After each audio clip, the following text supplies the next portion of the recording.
कांग्रेस नेता कमलनाथ चर्चा में हैं। दरअसल पार्टी से नाराजगी और बीजेपी में जाने की अटकलों के बीच कमलनाथ अब राहुल गांधी की न्याय यात्रा में शामिल होंगे। जानकारी के मुताबिक कमलनाथ 2 मार्च से पार्टी की भारत जोड़ो न्याय यात्रा में शामिल होंगे। यात्रा के मध्य प्रदेश पहुंचने पर राहुल गांधी का स्वागत करेंगे। कमलनाथ 2 मार्च को छिंदवाड़ा से ग्वालियर पहुंचेंगे, तब कांग्रेस की न्याय यात्रा मध्य प्रदेश पहुंचेगी। कमलनाथ 6 मार्च तक राहुल गांधी के साथ रहेंगे। भारत जोड़ो न्याय यात्रा 2 मार्च को राजस्थान के धौलपुर से एमपी के मुरैना में दाखिल होगी। मध्य प्रदेश में पार्टी की यात्रा 5 दिनों की होगी। पूर्व मुख्यमंत्री कमलनाथ ने एक्स पोस्ट में लिखा, मध्य प्रदेश की जनता और कांग्रेस कार्यकर्ता भारत जोड़ो न्याय यात्रा की अगवानी के लिए उत्साहित हैं। अन्याय, अत्याचार और शोषण के खिलाफ हम सबके नेता राहुल गांधी जी पूरे देश में सड़कों पर उतरकर एक निर्णायक लड़ाई का ऐलान कर चुके हैं। उत्तर प्रदेश की 10 राज्यसभा सीटों के लिए 27 फरवरी को मतदान है। इसके लिए 11 उम्मीदवार मैदान में हैं। बीजेपी से 8 और सपा से 3 नेता जोर लगा रहे हैं। 403 सदस्यों वाली यूपी विधानसभा में अभी 399 विधायक हैं। बीजेपी के 7 उम्मीदवारों की जीत तय है, लेकिन पार्टी के 8वां उम्मीदवार उतारने से सपा की तीसरी सीट फंस गई है।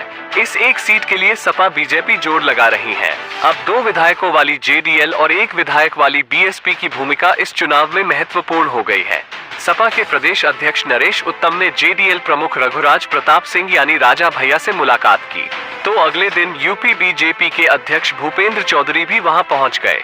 तो सवाल ये कि क्या राजा भैया यूपी में साल 2018 वाला खेला दोहराएंगे, क्योंकि तब राजा भैया ने सपा को आश्वासन देकर वोट बीजेपी के उम्मीदवार को दे दिया था।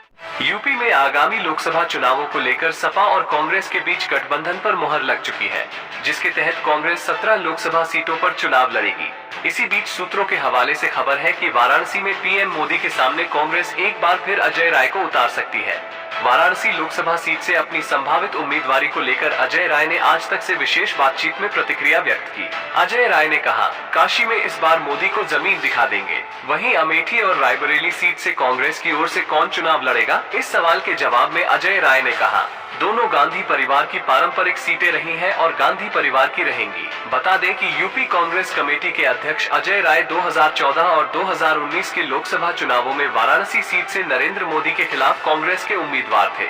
हालांकि उन्हें दोनों ही बार 5 लाख से ज्यादा के अंतर से हार का लोकसभा चुनाव 2024 को लेकर आम आदमी पार्टी और कांग्रेस के बीच सीट शेयरिंग पर सहमति बन गई है।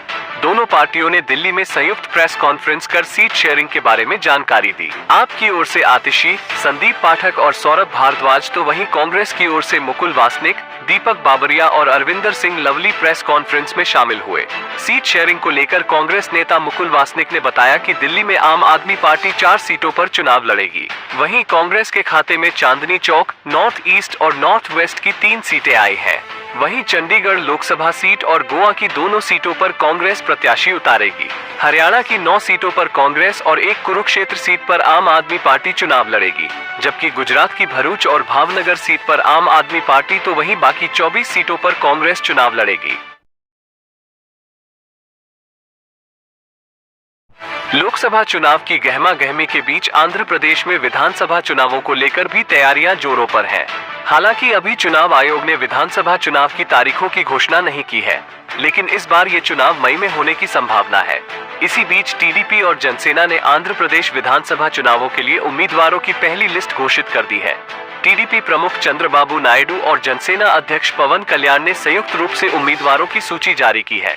इस लिस्ट के मुताबिक TDP supremo N Chandrababu Naidu Kuppam से चुनाव लड़ेंगे।